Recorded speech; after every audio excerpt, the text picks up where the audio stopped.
Albert Camus once said that the only way to deal with an unfree world is to become so absolutely free that your very existence is an act of rebellion. But here's the paradox that will stop you in your tracks. The more desperately you seek approval from others, the more you enslave yourself to a world that will never fully validate you. Camus understood something most people spend their entire lives avoiding, that waiting for the world's permission to exist authentically is the ultimate absurdity. Let me ask you something brutally honest. How many times have you diluted your opinions in a conversation because you feared judgment? How often have you shaped your life around invisible metrics, likes, promotions, nods of approval from people who barely know themselves? You've felt it, haven't you? That gnawing emptiness after receiving the validation you thought you needed, only to realize it changed nothing inside you. You're performing an exhausting theatre piece where everyone's a critic and you're perpetually auditioning for a role you'll never quite land. The applause is fleeting, but the hunger is permanent. You've become a hostage to opinions that shift like sand, and the cage is so comfortable you've forgotten you're even trapped. This is the modern condition, an epidemic of self-abandonment disguised as social success. Camus gave us the concept of the absurd, the fundamental conflict between our human need for meaning, order, and approval, and a universe that offers none of these guarantees. We're meaning-seeking creatures thrown into a world indifferent to our narratives. In The Myth of Sisyphus, Camus presents us with the image of a man condemned to push a boulder up a mountain, only to watch it roll back down, repeating this forever. This is the human condition. But here's where it gets interesting. Camus says we must imagine Sisyphus happy. Why? Because Sisyphus stops waiting for the god's approval. He stops hoping the boulder will stay at the top. He embraces his fate and finds freedom within it. The approval you seek is that boulder staying at the summit. It's never going to happen permanently, and waiting for it keeps you in chains. When you live for others' approval, you're asking the universe for something it was never designed to give: external validation as a foundation for internal worth.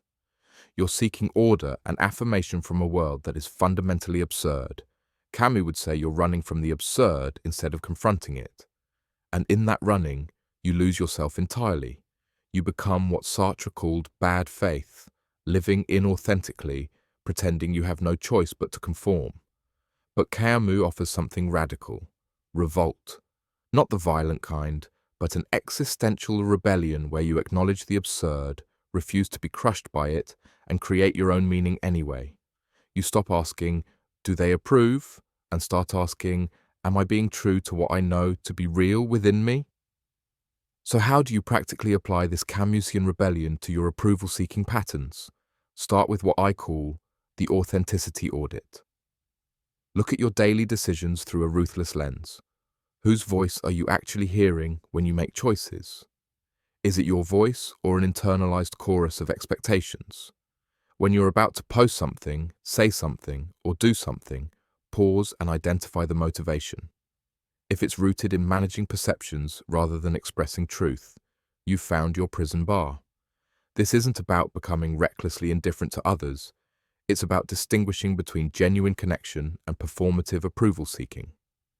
Then, practice what Camus called lucid indifference. This means fully acknowledging that most people are too consumed with their own absurd struggles to sustain any meaningful judgment of you.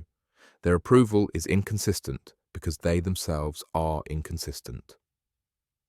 Liberation comes when you truly internalize that their opinions are reflections of their inner world, not verdicts on your worth.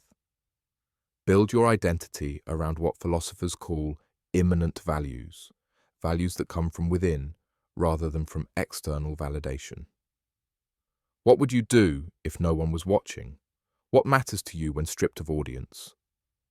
These questions reveal your authentic self. Finally, embrace what Camus called passionate engagement with the present.